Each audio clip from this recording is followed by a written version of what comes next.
Good morning, everyone, and welcome back. So I want to be talking about two EV tickers today, CIIC and RIDE, both of which are SPACs, and both of which have been just popping all over the chat room on our live streams lately. So what I want to be focusing on is where I would be looking to accumulate these tickers, where would be a possible buy opportunity for me personally, and then obviously what is the big news that's going on here that's making them pop all over the place. So let's quickly go to the laptop, and then we'll dive into each one a little bit more. And you know what? I got to dim this light because I'm going crazy. Okay, so first one, CIIC. Again, it's a SPAC, it's a shelf company, or a blank check company, whatever you guys want to call them. So they came out with some pretty hot news, and you guys probably even remember what this article looked like. I think it was this one right here. You guys probably saw this one from Business Insider. Saw these pictures. We'll kind of dive into some of the pictures a little bit more later, but a quick overview in case you guys missed it. It's a Tesla-like British startup. It is set to go public at a $5.4 billion valuation through the SPAC, who was actually, the SPAC was formed by the former Marvel Comics CEO, Peter Cuneo. I think that was actually kind of interesting. I was looking up this guy, and he has some really, really interesting projects he's been part of. I mean, his arsenal of products literally go from, you can see it, I think it even down here, from Remington Products, Marvel Comics, board of directors for this university. It's really, really, and then president of Black and Decker. So, you know, if you need some kitchen appliances, it's a really kind of interesting portfolio this guy has been working on. So he has this SPAC now that is going to help this company called Arrival IPO, well, quote unquote IPO, basically get listed on the NASDAQ. So London-based Arrival will combine with US firm CIIG merger. This is the SPAC merger. They combine the companies and yeah, the listed ticker is going to be ARVL on the NASDAQ. Sorry if that was a little confusing, stumbling over my words a bit. And I think this is a really interesting news. So right now, the company has $1.2 billion in contracts already. So this is a company that's already moving a lot in the UK. So this is not just, you know, a random company that's, you know, with a prototype like Solo that we've been, you know, learning a lot about recently. This is, you know, a company that's been doing a lot of work already. So this is why this company has been flying, because this is just huge news that it's going to be more or less listed. It's going to be available to retail traders or investors, and that's why their stock price is absolutely flying. So if you go here to FinViz, you can kind of see a little bit more how their stock has been doing. And well, I always like to look at my chart here a little bit more on TD. And if we just actually go to this has been a 1, 2, 3 day rally ever since the 18th when this kind of news was originally coming out. They had their original launch, the news, rival merger, merger news was on the 18th. To be honest, it's always a little bit intense getting into a new company like this. Not necessarily a new company, but a new evaluation, getting into that IPO price. That's always a little bit tougher to do. We've talked about it several times on Lemonade and other tickers, even XPEV, the Chinese, you know, quote unquote Tesla that has been making a lot of news. So it's a little bit harder to always trying to find, you know, how do I want to, you know, evaluate this? How do I want to buy this one? And guys, remember, this is going to turn into RIVL at one point, like we were just talking about here in the post, ARVL. So there is going to be a change in this ticker and the overall price or the market cap, right? Because right now the market cap is basically the size of the SPAC, right? So when the two companies combine, there's going to be some changes. So we're actually going to talk about RIDE and kind of go over what happened to that ticker a little bit to get a better idea. So let's just kind of map out where some possible support and resistance is on this ticker, because that's always gives me a little bit of point of reference. And usually I would start on a weekly and then move to a daily. But honestly, since it's such a new ticker, you pretty much have to start on the 4 hour. And sometimes I even start a little bit less. But 14.5 is an interesting spot. I really like 14.5 because you can see the 9 EMA, which is kind of my bullish trend here for dip buying pullbacks. I always like these zones. So this big first zone was when we actually had a bit of a top here on this day, and then we pulled back into the after hours, and then in extended hours, so pre-market, we pulled back again. and had another retest in this area. This is a really critical spot for CIIC, and then we had a nice little continuation here. But unfortunately, it looks like 1824 has been the current high. So I wonder if we're going to break through that today. If we don't, and we kind of start pulling back again, I think this 9 EMA is going to be a great spot for looking for some buys around 15.5. And if we crack that area, I'd be looking for something around 14.5. That'd be a great kind of conservative entry. And then, you know, the more aggressive entry would be looking for some breakout points. You can also see here that 16 has been really, really big support. So maybe buying on the 16 could be a good way to play this more of a day trade and not so much as an investment, maybe even a swing trade. You can also see here on our EV list, CIIC and then RIDE, which we're going to talk about a little bit. You know, CIIC is going to get a huge pickup once they move over to ARVL, and it's going to be valued. We'll talk about that a little bit more. So let's actually dive into a bit more on the fundamentals on this ticker. Yeah, and actually one of my favorite things to do is always just go to the websites. Here is CIIG Merger Group. This is the company that's going to be taking Arrival public, more or less. And then let's actually go here to Arrival. There's a few things. First of all, the website's always a great place to kind of get a better idea of the overall company, see what their products are like, see what they do. I do want to kind of go right to the investors tab here and highlight a few things. So Arrival's new method presents an unprecedented commercial opportunity. Light commercial vehicles are the fastest growing market segment with an increased reliance on public transport. The forecasted market for vans and buses totals $430 billion by 2025. And this is super true. So Amazon has been investing heavy into their EV fleet for delivery vehicles, EV trucks, EV buses. When you're in a city, you start seeing EV public transportation buses popping up everywhere, and they are absolutely amazing. Like, I'm on the bike a lot, and every time I'm behind a bus, it's a nightmare unless it's an EV bus, because you're just being demolished by smoke and smog. So it's really nice to these EV vehicles, and it's the way moving forward. For a $430 billion kind of segment of this EV market, this is where you want to be attacking for a company like this, and it looks really good. Also, if you scroll down here a little bit more, you can see the financial figures. It's going to be a $5.4 billion enterprise once it finishes this SPAC merger. So that's going to pop the company up, very similar to the RIDE market cap, which is roughly at 4.2 right now. This is also something really interesting I wanted to share with you guys. So the global expertise. This is something interesting because Ford is having a huge problem with this right now. So they have 1,300 Arrival employees globally. Arrival, that's kind of funny. It's like employees arriving, but it's just Arrival companies like Tesla employees or something like that. And 90% of their workforce is engineers. This is really high. I was having a hard time finding the stats on similar companies, but this is a number you want to keep in mind, because we'll talk about this a little bit more in a second. And then 50% of those engineers are software focused. So this is really more of a tech company than anything else. And you've been seeing that a lot with a lot of these EV companies that are really kind of classifying themselves a little bit more tech focused. So actually, I was kind of going down here through USA Today, and they were talking a little bit about interviews that have been going on, and Ford has said that it's trying to increase its, you know what, I actually had this highlighted. I'm not sure where the highlight went, but let me go. Oh, there it goes. Yeah. That's why I'm getting a new computer. Okay, so Ford said it will increase its white-collar hiring by 36%. So they are also kind of identifying that, the old diesel and gasoline cars, it's a bit of a dying breed, right? This is where we need to go. The problem is you need kind of more, a specific skill set, people that know coding, that know engineering a little bit more in terms of working with the software side as well as the kind of car side. And we're going to dive into what I mean by that a little bit more. So Ford says it will increase its white-collar hiring by 36%, or 800 jobs, to a total of 3,000. About 80% of the new hires will be engineers and information technology workers needed to design the next generation of vehicles that will succeed the Fusion, Focus, and the F-150.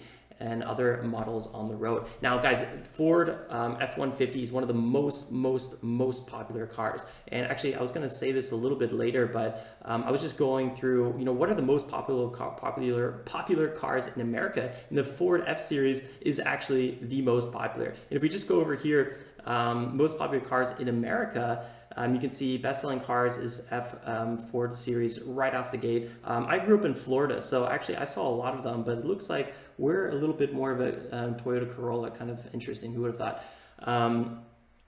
Tacoma, we got the Toyota Tacoma over here. That's another truck. So this is a really, really popular truck type. And the top three trucks, or the top three automobile sales are all trucks. We got the Ford F-Series.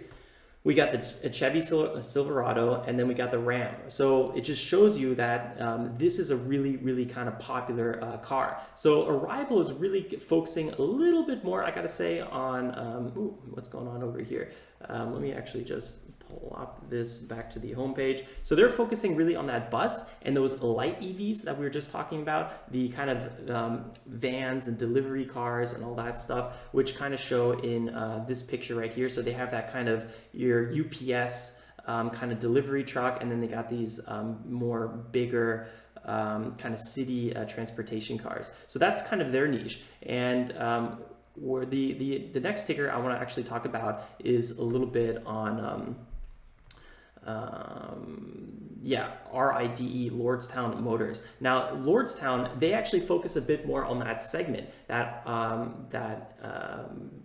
truck segment. And that's why I think, you could buy both of these companies and they're not necessarily competitors, which I really like. So let's go over to the RIDE stock price. This thing has just been absolutely exploding. I know you guys are just talking about it nonstop in the chat room, and yeah, it's exciting stuff, and I totally understand why. So with a ticker like RIDE, which also had their SPAC merger back here, then they pulled back to that 9 EMA support that we were talking about, which I like to buy on pullbacks, and they had a really, really solid move to the upside. I mean, this run here, 200%, not too shabby at all. Eventually they did have a big sell-off, but these EV companies are always selling off from time to time. Even Tesla, has these 60% pullbacks. They're just really, really ferocious that last several months. That's just how it is. It's a very, very volatile market.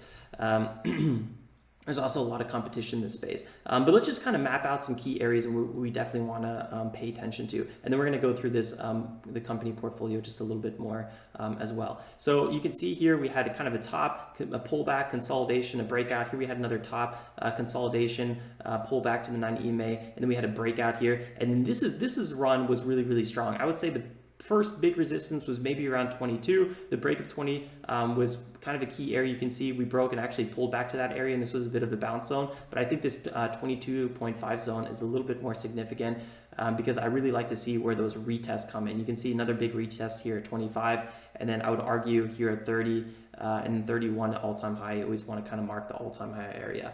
These are just zones that once you go into the 4 hour, and you'll notice this on the live streams when we're day trading, I really pay a lot of attention to these because multi-month and multi-day support zones are always the most important. There's going to be many other kind of support and resistance areas along the way, but these are kind of the areas that you always want to pay extra attention to because a lot of people are looking at them, and they're key psychological zones because once you break them with, like, let's say big volume, that sometimes is a bit of a reversal area. And actually, we could talk about it a little bit later, but that's a big reason we just exited HYLN because one of those areas was reached.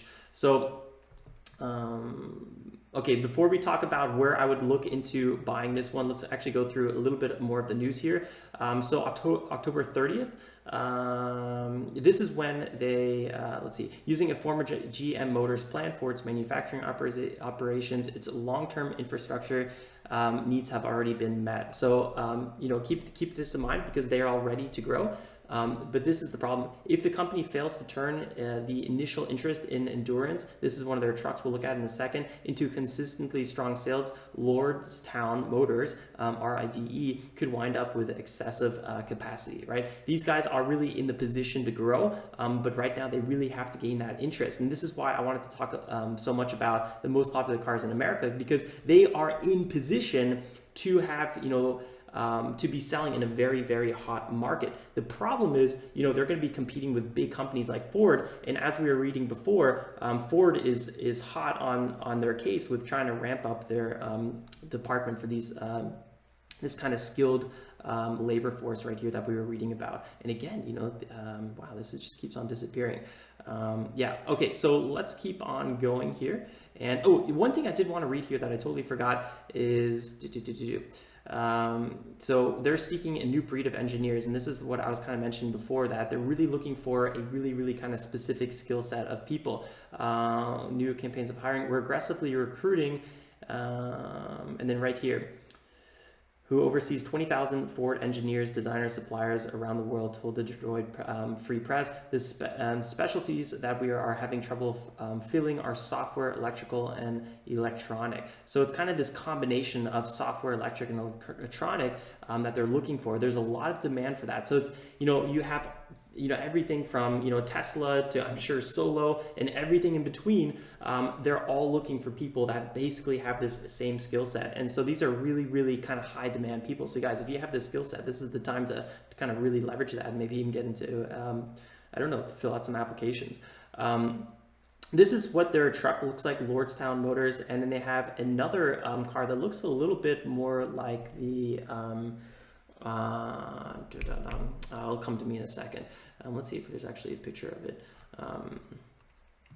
The Range Rover. Yeah, the Range Rover is what I wanted to say. You guys can obviously check out more on their site, but they really kind of advertise this kind of off-roadness, this kind of everyday use. Like if you have gardening service, you're basically what you see the F-150 for, but we'll replace that with a Lordstown truck. So.